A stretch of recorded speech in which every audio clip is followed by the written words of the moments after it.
Where land meets water, an invitation lingers, not just between elements, but between versions of yourself. You could remain on shore, where it's safe, familiar, predictable, or you could cross into the unknown. I'm Shannon Keegan, and this is Stories from the Water, where we dive into the courage it takes to begin, the resilience that keeps us moving forward, and the wisdom that only emerges in the space between.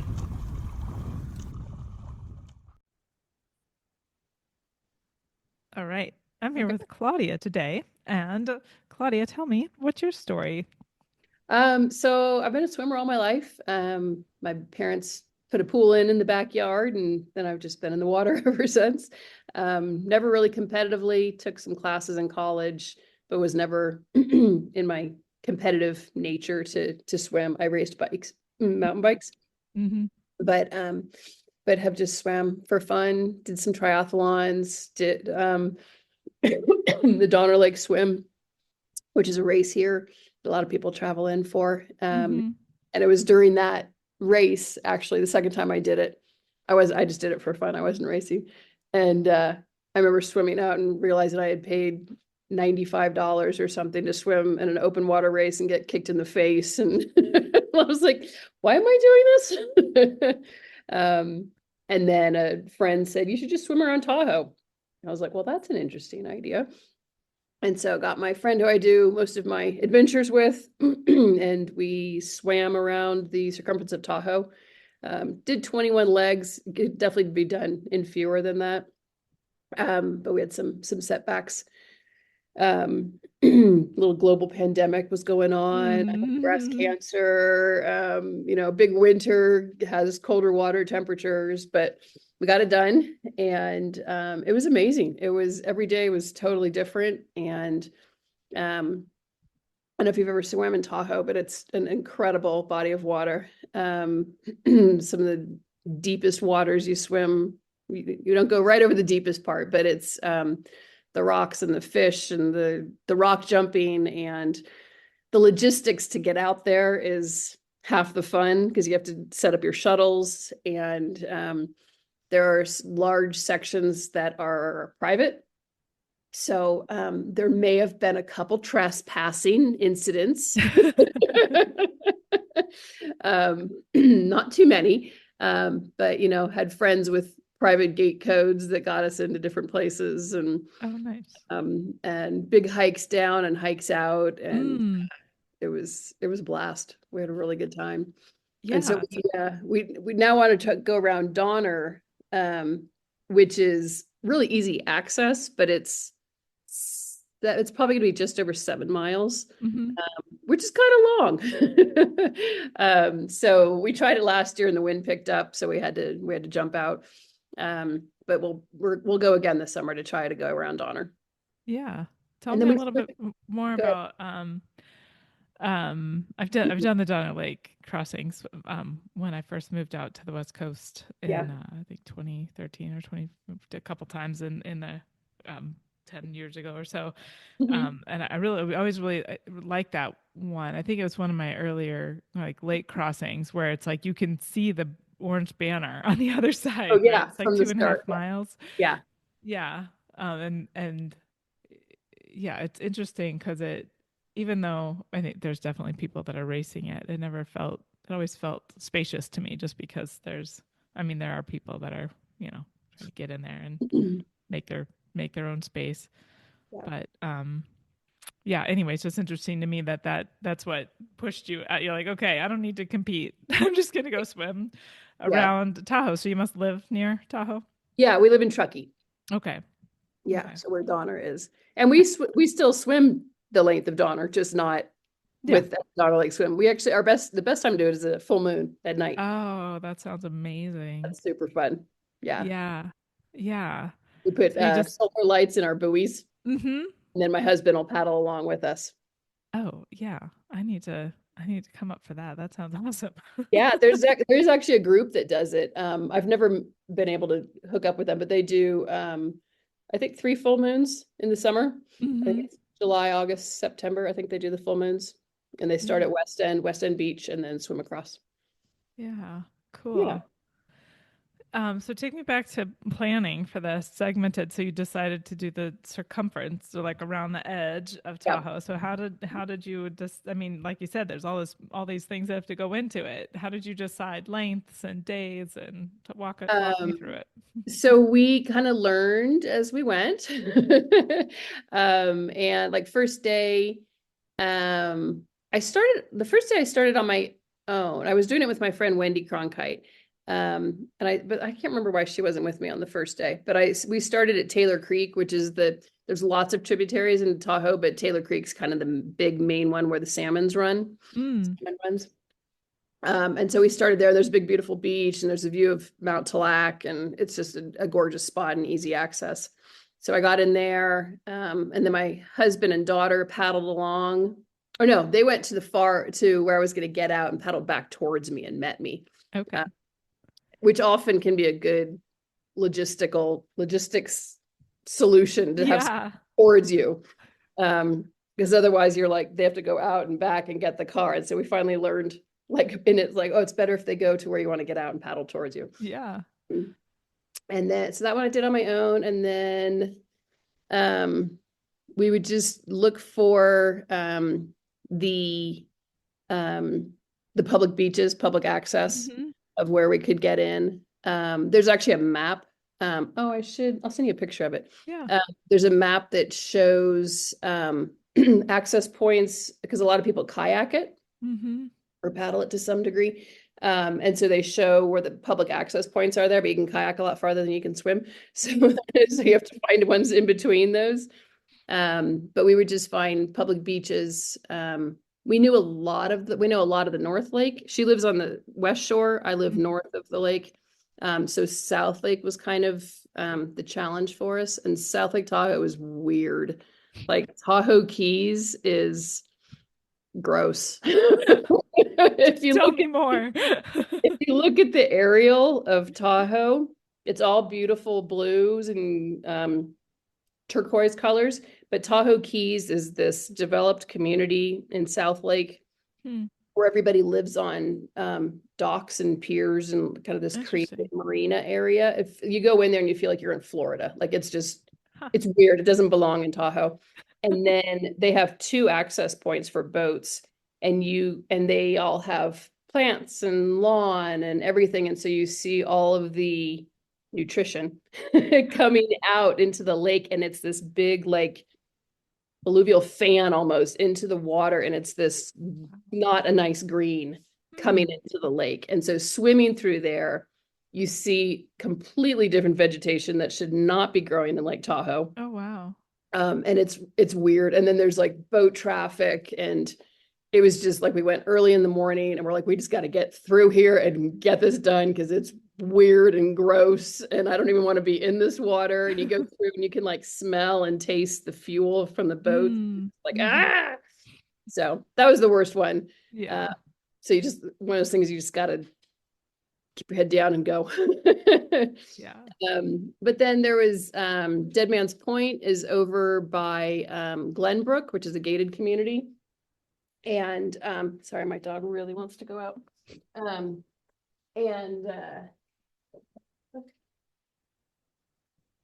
And that was a long swim. That was probably close to 6 miles, I think. And so we had to go to a place called Skunk Cove, Skunk something. And it was just over a 2 mile hike down. Okay. So we parked up on the highway, hiked 2 miles down, in like half wetsuits, with tevas and our buoys, get down, put tevas in our buoys, swim around Dead Man's Cove, get out in Glenbrook, which is the gated community. And everybody's like, hi. And they're like, hi, trespassing. And then we had to hike up out of Glenbrook, and my husband picked us up at the security gate. And it was under 2 miles hike out, but it was probably a mile and a half to hike Yeah. out. So it was days like that. And then over at Emerald Bay you can't really drive to. Mm. Um, so we left a car, hiked down to the mouth, This was for Rubicon Point, and then swam to not Taylor Park, Bliss State Park. And then we had dropped a car there also. So, and then we had we already had a season pass to park there. So there's just like all these like parking passes and hiking in and all that stuff. To swim Emerald Bay, we camped the night before at Emerald Bay State Park. Got up before sunrise, hiked down from our campsite, which it wasn't very far, under a mile. And then the thing with Emerald Bay, there's so much boat traffic, and like the ferries come in, the tourist ferries come in there. So we got down there before sunrise, swam across the mouth, which is super narrow, but you got to do it when there's no wind and no boats. Yeah. So we started, like I said, before sunrise, got across, and we didn't really know because we'd never swam there before. So we're like, I'm not sure. It looks really narrow, but we'll see. We got across in like 5 minutes or something like that. We're like, oh, okay. Now we have the whole rest of the day. But a funny one on that one, there's this rock outcropping at the mouth. And so we were standing there and kind of regrouping. We're like, okay, we did it. No big deal. And then we look into Emerald Bay, and Emerald Bay is about 2.5 miles long. And we're looking in towards land, and we're like, is that another swimmer? And this is like, the sun is just hitting the horizon. And we're like, I think that is another swimmer coming towards us. So they've just done almost 2.5 miles. And she sees us and comes over, and we're like, hey, what's going on? And she's like, what are you guys doing? And we're like, feeling kind of proud. We're like, yeah, we're swimming Emerald Bay, which is 4 miles around, just over 4 miles around. I'm like, what are you swimming? Thinking she was going to get out right there. She's like, oh, I'm going to Cave Rock. Hey, Cave Rock on the East Shore? That Cave Rock? So she was doing about 12 miles that day. And she was by herself, no wetsuit. Oh my gosh. I was like, what are you doing? And then we looked down, and we saw she had a support boat sitting out in the lake waiting for her. But like, you think you're just like, okay, we're out here, it's just us. And then you see another swimmer who's doing 12 miles, which was crazy. And it got windy that day. So we were thinking about her later in the day. But Emerald Bay, there's an island out in Emerald Bay that has a historic structure on it. It is illegal to swim to the island, so definitely don't do it. Okay. Unless nobody's watching. Then swim really fast.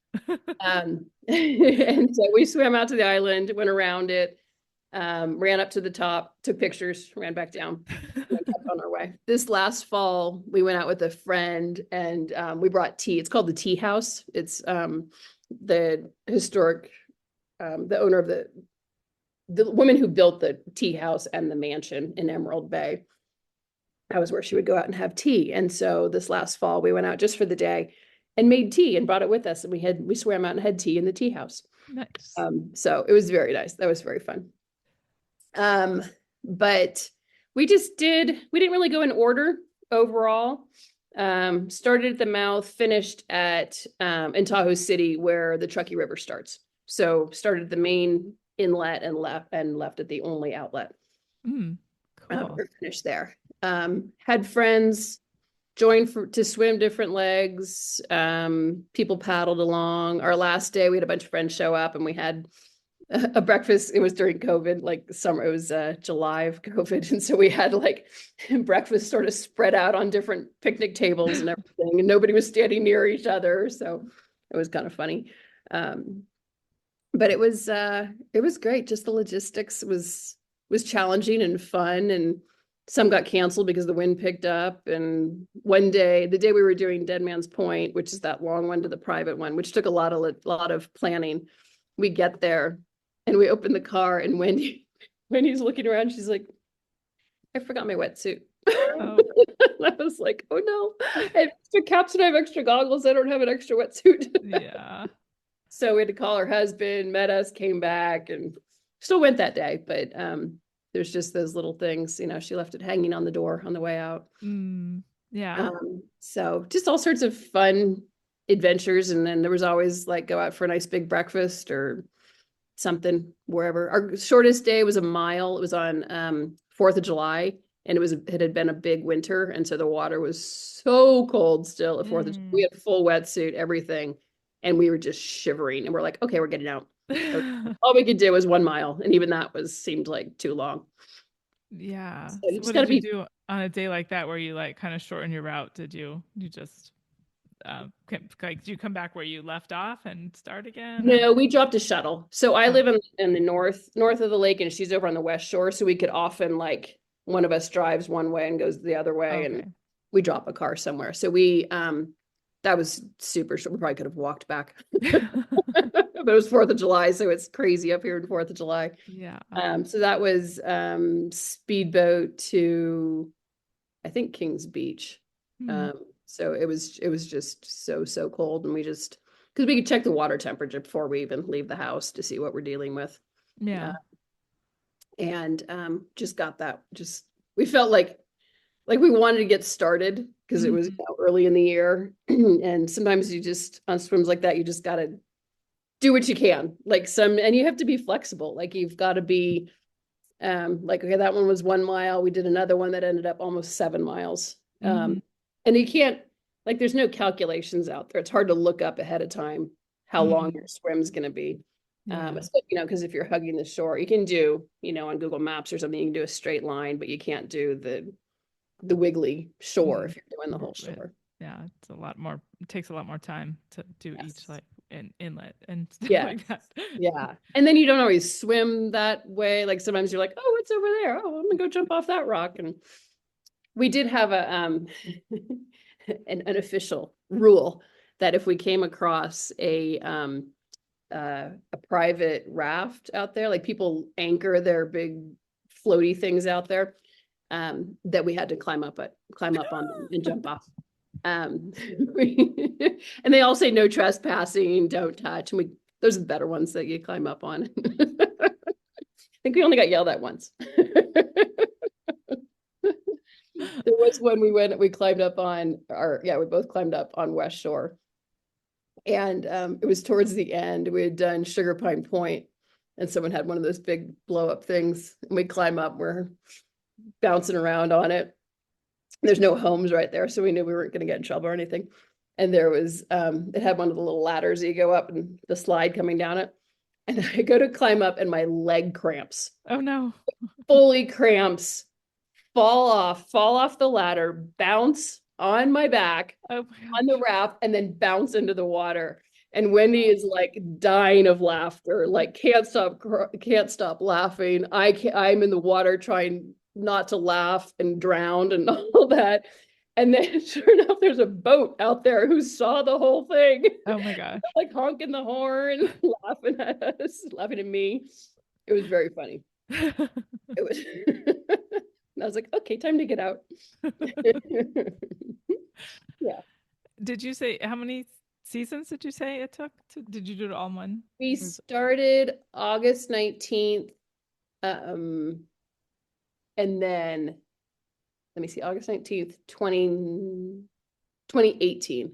Mm. August 19th, 2018. So you can really only swim until, just depends on the weather. Sometimes you can go all of September, maybe a week into October.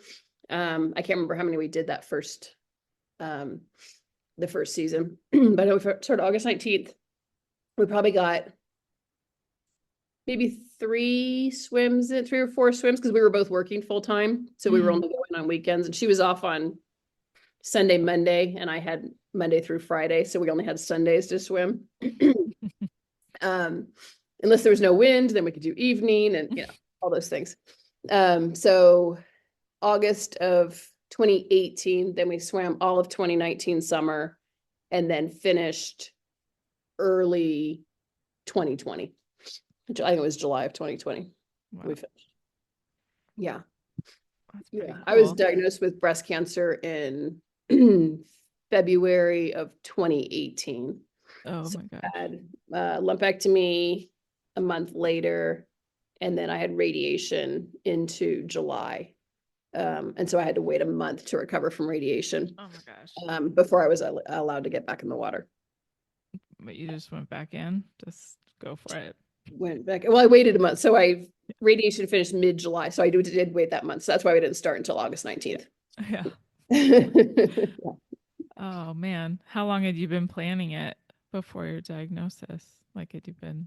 Um, we probably, I feel like it's usually around the holidays we start planning Mm, these things, like when we're all sitting around the fire or whatever. So maybe um like 8 months, something like that. okay. Wow, man, I love that you didn't let that hold you back, though. We can't. Yeah, Yeah. yeah. It's I just had to get through it. I had we call it the garden variety breast cancer, so easy to treat, caught it early, all that. So I didn't have chemo. Um, so it was a relatively quick recovery. I was on tamoxifen after that, so it kind of zaps your energy. So Mm, my speeds weren't really great, but I wasn't really after that anyway. right. It's just more Yeah, about being in the water. yeah, Yeah. yeah. Beautiful body of water to be in, except for that one It's part, the keys. It's yeah, the Keys is weird. Yeah, it's we always look for other places to live just because we don't want to be old in the snow. Mm, So we keep an eye out, but we're like, but nothing has Tahoe. Like we need Tahoe or access to Tahoe because I'm in it almost every day in the summers. wow. Always Yeah. with a wetsuit, or Excuse me. No, you can usually go no wetsuit. Um Depends on the winter.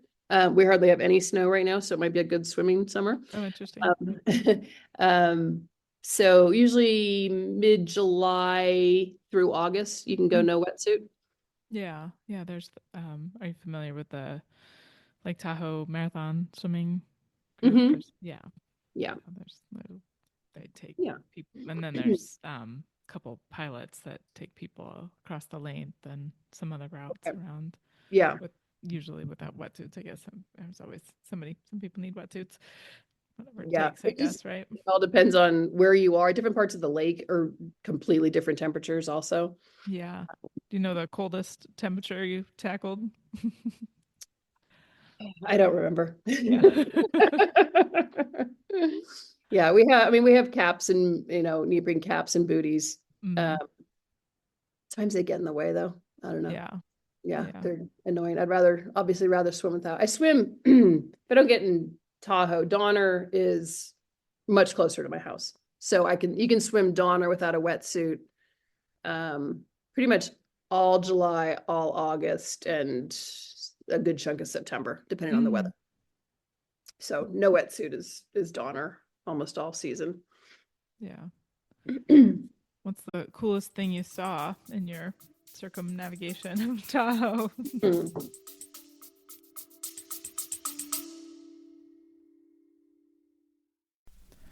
I'm training for a 50-mile swim this year, but this isn't just about distance. Every stroke teaches me something new about moving efficiently through the water, trust, and resilience.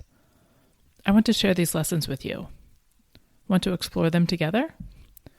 Join me at the water's edge, my virtual community where everything changes. Hesitation meets courage, comfort meets challenge, potential becomes movement, and individual meets community. Tap the join link in the show notes. What is the coolest thing I saw? Um, there's a plant, I keep meaning to look it up, that grows over on the West Shore. And it looks like it's right by where I forget the name of the mansion. It's where they filmed The Godfather, Mm, um, on the West Shore. And there's a plant that grows over there. And I don't at first I thought it was just like something from their garden that kind of like worked its way down there. But it looks like a putting green. Like it's this beautiful, soft, bright green, mossy looking stuff. And we're swimming across. We're like, what is that? on It's the really in the weird. water? Growing on the ground. Oh my gosh. Yeah, so I need to look up what that is, but it's pretty much all over in that area, Huh. kind of the Tahoma area. Huh. Interesting. Um, there's also a cable. They're interesting. There's a cable that goes all along Rubicon Point. So if you're going Emerald Bay to Bliss, there's this big cable that I think is, I'm guessing it's communication lines Hmm. inside of it, but Oh, it's wow. just laying on the rock there. And so there's some really, Rubicon's super deep. But as long as you can still kind of follow the cable, you're good. And you're not, you don't have to look up too much to make sure you haven't drifted out into the water or too deep into the water. But they're removing that cable I just saw. And I was like, oh, wait, I follow that cable. Oh, interesting. Huh. Mhm. Fascinating. There's an old lighthouse in Bliss State Park that you can see from the water. There's a sunken barge in Emerald Bay that you swim over. A lot of people dive to go see that, which it's interesting. I don't know if I would go make the effort to dive. It's not that interesting. It's a big flat boat. And then I would say the rocks on East Shore are my favorite spot. Just swimming in either side of Sand Harbor. There's just beautiful, beautiful rock outcroppings, and we would always, those ones always took longer because we'd stop and climb up over them, and there's like little pools inside of them, and the fish over there are phenomenal. And the water, that's when you see all the pictures of Tahoe, they're on the East Shore, they're all on the Nevada side. Um, but I would say I think the prettiest was probably incline to Sand Harbor. I think that's some of the best rocks to swim through in Hmm. there. And they look like giant whales, like Neat. just, hanging out in the water, and you kind of swim through them, and it's just so peaceful and amazing over there. Very cool. Yeah. Are you inspired to do any other long swims after this big endeavor? Oh, always. Yeah, we have so many high altitude lakes here, so we want to bring our wetsuits and go hike up to them or backpack up to them, like up in not Lake Basin too, but up in Desolation Wilderness. There's tons of lakes up there, but they are cold, cold. We went Mhm. backpacking there this summer when was that? Early July, late June, early July, and there were like icebergs floating on them. We're like, Mm. hey, we're not swimming this time. Like could barely touch the water to get water to cook and clean and stuff. Oh, So cold. yeah. Um, so I have, if you time it right and it's the right season, you can go without a wetsuit. But we do want to backpack up there or anywhere and go do some more remote lakes, more high Mhm. altitude and remote lakes. Yeah, cool. Mm-hmm. Are there any long lakes up there? Or I guess, are you more of a circumnavigator than a length swimming across? Well, we want to do uh Echo, Echo Mm. Lakes. I guess it's two lakes technically. And that's gonna be I think that one's 3 miles. So like the first lake is 2 and the second one is 1, I think something like that. But the beauty of that one is there's a ferry service. So you can swim down and take the ferry back, and then there's a great little cafe at the end. Nice. And then above Echo is Aloha Lake, Hmm. which is a pretty big lake, and it has tons of islands in it. Like if you look at the map of it, there's islands all over it. So Oh, you could swim from island to island and just be out there all day. neat. I doubt that one's probably not overly deep, Hmm. deep enough to swim, but I don't think it's. I think you could. I think it would be very safe, and you could have lots to do and look around up there. Yeah. Um, there are a few. Dix Lake's not that big, but big enough. It's probably less than a mile across, though. But you could do like an out and back on Dix Lake. Um, Nothing huge there. Their Lakes Basin up by Gray Eagle has a bunch of lakes up there too. Those are all great. A lot of them you can drive to. A couple of them you're not allowed to swim in because they're water sources. Mm. Um, we don't break that rule. Um, uh, where else? I got for Christmas I gave Wendy a book called The Places We Swim in California. Oh, neat. I don't know if you've seen that book, Mm. but it's got, I forget how many places like lakes, and it's not just like distance open water, but it's also like swimming holes and waterfalls and hot springs and Oh, neat. picks out the people who wrote it picked out like their favorite places around the state and broke it down into regions. So we're gonna hopefully tackle a good chunk of that book this summer. Nice. Nice. Yeah. How do you train or prepare for, I don't know, whatever it's going to end up being your swim Um, I swim once I recover. Hopefully next week I get full green light to get back to doing things because taking long walks is getting kind of old in these conditions, in this climate. Mm-hmm. So I swim in the pool all winter. And then this last summer, I started rowing. I joined Tahoe Rowing Association, Mm. and which is great group, wonderful sport, totally outside of my comfort zone. Didn't know anything about rowing. My daughter rows, but I'd never done it myself. So learning a whole new sport, whole new technique. I love doing things that get me out of my comfort zone. Nice. So I love, I go there and they start talking the boat language, and I was like, I'm sorry, what? I don't know what you're talking about. Didn't, putting my oar on backwards and all that stuff. So I love doing stuff that is totally new to me. I was in my job, I was like the boss for many years, and I don't want to be the boss anymore. I want to learn and do new things and go new places and be the beginner, be the student again. Nice.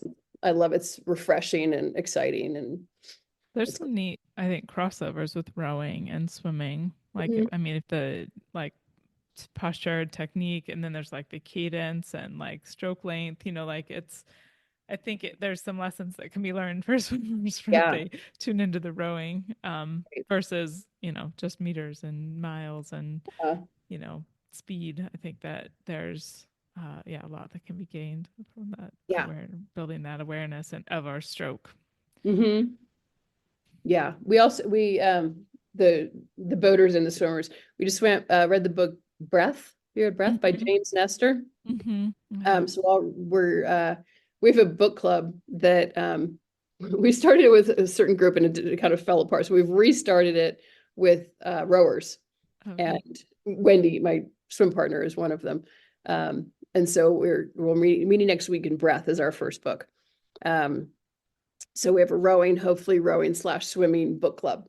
Neat. That isn't necessary. It doesn't necessarily have to be books about swimming and such, but I'm sure Yeah. there'll be some that pop up. So Breath will be our first book that we talk about next week. That's an interesting one to try to incorporate the lessons from in both in rowing and, I mean, harder in swimming because we have to breathe through our mouth, but it's an interesting thing Yeah. between sets to try to breathe through your nose. Mm-hmm. It's really interesting. Yeah.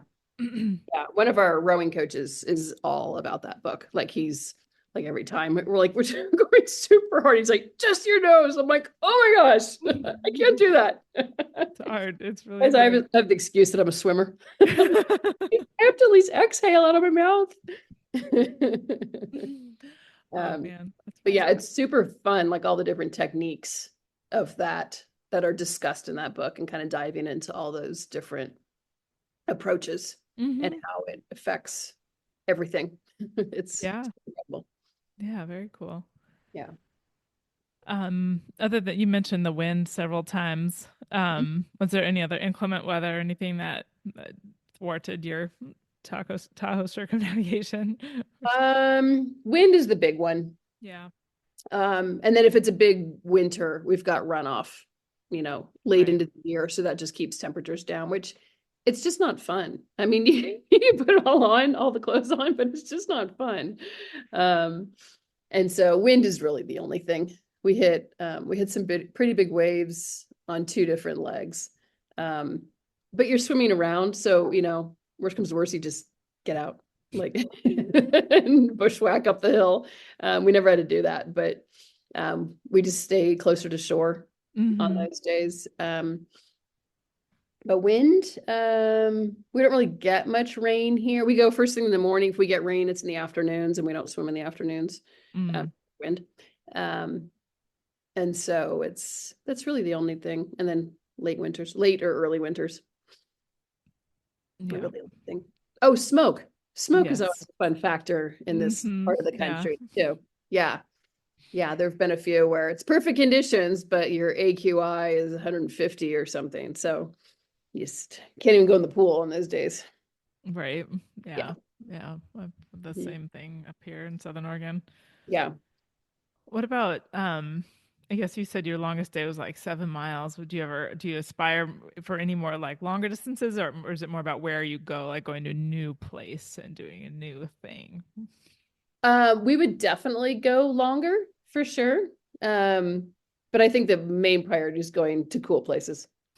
New Yeah. waters are back to the ones that we love. Just seeing new places, traveling, learning new areas is the main goal, but we will definitely do longer. Yeah. In Yeah. Southern Oregon specific, or excuse me, Northern California specifically, or would you want to take this cool thing, this cool swimming thing that we can do? And there's so much water in the whole world. Is there There anywhere is. else you would want to take your skill? Yeah, oh yeah, no, we want to go international for sure. Yeah. She's going to her husband's in a triathlon in Italy this summer, and we were going to try and both be over there. And I'm like, I just can't do it this year. Um, and so Como would be great. Garda would be great. Anything in that area. There's also I saw a swim. I think it's only a mile, but it's the what's the strait called going into the Mediterranean? There's an organized swim. It's the biggest shipping Mm. channel in the world, busiest shipping channel in the world. But they shut it down for one day a year for a swim across it. But the current is so massive that it's only a mile across, but you end up like traveling miles down the shore. And Wow. so watching some history show, my husband and I was like, wait, it's only a mile? There's gotta be a swim. And so I like while we're watching the movie, I'm Googling it. I'm like, Yeah. sure enough, one day a year they closed down ships and they open it to swimmers. Um, Wow. so Hmm. things like that, just like unique places, unique events, things like that, I think could be incredible. There's one in where you can swim across the Arctic Circle. I think it's also only like 2 miles or something like that. And Mhm. it's down a river. And it's Mm, in like Sweden to Finland or something like that, or okay. Finland to Sweden. Okay. Um, but you can go across, and it's in the height of summer, so Of it's course. as warm as it can be. Might walk across it in the winter. Yeah, yeah. Who wants to swim if you could just walk across it? Right. Yeah, Uh, we're always looking for places to swim. My brother and I are going to Newfoundland this summer and doing a bike tour. so neat. And Newfoundland, I never knew until I started researching this trip that we're doing, is like Swiss cheese. Like it is water everywhere. Yeah, So we're flying in and out of Deer Lake. So I need to check the temperature to see if I can at least get in the water. I'm not going to travel with because we're bike packing. I'm yeah, going to bring my wetsuit, but right. maybe I can do something up there. But there's a lot of lakes in Newfoundland. Uh, Yeah, cool. yeah. And then there's some in like all over Canada uh, Mm-hmm. that hold their temperature really well. I have a friend from up there, and she's like, "Oh, we swim no wetsuit." Like I'm like, "You're so much further north." Like I Yeah, don't understand this, so I need to figure out must not be very deep or magic something. Yeah, location, elevation mm-hmm. is. Yeah, yeah. That's the other thing about Tahoe is like it's deep, obviously, and high elevation too. Yeah. So that's and like you said, long winters. That must be. Yeah, I've heard about some of those. Some really beautiful lakes, like in British Columbia and whatnot, that Mhm. are. Yeah. Yeah, it's interesting. Have you tried? I guess extending your range to get more comfortable in colder water, or is that not something you're interested in? Try. I don't know. Like you said, those neoprene booties and hats, they're just not that comfortable. They Not. crave the swimming. They're not that great. Um, I don't know. I guess I could. Hasn't been high on the list. But then you can go swim in Newfoundland, no problem. It's Newfoundland. Yeah, it'll be interesting to see how Deer Lake is. It shows like a big popular beach, like right by where we're staying the first night. So I was like, Mhm. well, it looks like it, but I probably won't be in Deer Lake for like in the town of Deer Lake long enough Right. to Yeah. spend time in the water. Right. Very cool. Yeah. Oh, I'm trying to think what else. What about feeding? Do you feed at all on any of these long swims? Like, how do you have energy for 7 mile swim? That's actually really interesting. So we didn't eat for a long time. For Mhm. forever, we were just like, we don't eat when we swim. We just don't. Um, and then we go out for like a huge breakfast afterwards because oh my gosh, no other sport makes you quite as hungry as swimming. It's true. Very true. I can I can bike forever and like have one bar, and swimming, I just get by the end, I'm just starving. Doesn't matter how long I've swam. I get Yeah. so hungry. Um, but we weren't eating, but we were only doing like um like our comfort zone was like 3.5 to 4 miles. We felt that was kind of like our sweet spot. Hmm. Um, and so we felt like we didn't need to. We would carry, so we would put something in our buoy Hmm. just in case somebody cramped or for, an emergency, we'd have something in there. Hmm. But we just never got around to eating it. And then but when we were going to go around Donner, because we weren't going to go assisted because there's roads everywhere and we Hmm. didn't need, support on it. And we're like, gosh, maybe we should try it and, eat more. 7 miles, we're going to have to eat with 7 miles. And so what did I do? I did the length by myself this summer. Um, and I was like, oh, okay, I'm going to try eating on this. And I ate and I was like, oh, wow, look at there. I I can have go energy. farther and I'm not as cold. This is amazing. You think as a bike racer that I would have like clued into that, but I don't know. There was just something about eating and swimming that didn't go People right for tell you me. this when you're a little kid and we hold on to it for some reason, but yeah, Yeah. no, we kind of need to eat when we're gonna swim for long distances. Yeah. And so we just started probably this last summer we started eating Hmm. um during longer swims. Um, but it's now trying to figure out like what to eat, what works, because it's different than on a bike. Bike, You're you can eat horizontal, whatever yeah. you You want. can't, Yeah. you don't digest the Laying same down, way. you don't want to revisit it, and you gotta figure that out. So my son works at a bike shop, and I'm like, can you just go get me one of everything? I'm gonna try it all. So I'm like, okay, not that one, not nothing citrus, nothing, and I was like, I've kind of gone back to like chocolate goo. When I Mm, had bike racing years ago is kind of like the easiest thing for me to interesting. use. Just went old school. I've tried all the new non-flavored ones and I guess there's some seeds in some of them. And I'm like, it's just too much. Like just a Yeah. quick little goo pack chocolate. So you get a little bit of caffeine. I usually don't drink any caffeine, but Mm, just a little bit out there helps me a little bit. So nice. Yeah. Yep. Cool. what do you Well, what do you eat when you swim? um, most recently, subject to change always, I've been using Morton, which is it's a carbohydrate powder that you add water, Okay. and it doesn't make your, I guess when I did the length of Tahoe in 2019 and Okay. got really, my stomach was really upset with whatever I was eating. So I've Right. been trying all kinds of other stuff since then. Um, and this one didn't necessarily upset my stomach as much, but yeah. Anyway, that's what I'm currently trying. It's And always just I, I guess the main thing is just needing to practice trying it more, trying yes, whatever you're going to do more, use more. yeah, that's what I need to do. But I usually only like when I just my training in the like in Donner is where I would do most of my summer training. Hmm. And I go out to this thing called dance floor, this big rock. And it's like just over 2 miles. Yeah. I don't feel like I eat. And then I'm Right. like it's hard to train and Yeah, eat. exactly. I don't know. I can't figure it out. Right. Yeah, you have to like set up the feed training day. That's Right, being exactly. I'm only as swimming part of your today to eat. yeah. Yeah. Yeah, but I can't. My son said that I should do he has all sorts of. He's a kinesiology major, and so Mm. he like tracks people on some website and their workouts and their intakes and blah blah. So he's like, okay, what you should do is try these, like something like you have something that dissolves in water. And I just don't drink. I can't drink that much. Like I Mm. don't, like I can only, if I'm drinking at all, swimming, I have like a sip. Mm-hmm. Like I can't get liquid in me. Yeah, interesting. So yeah, I got to figure that out.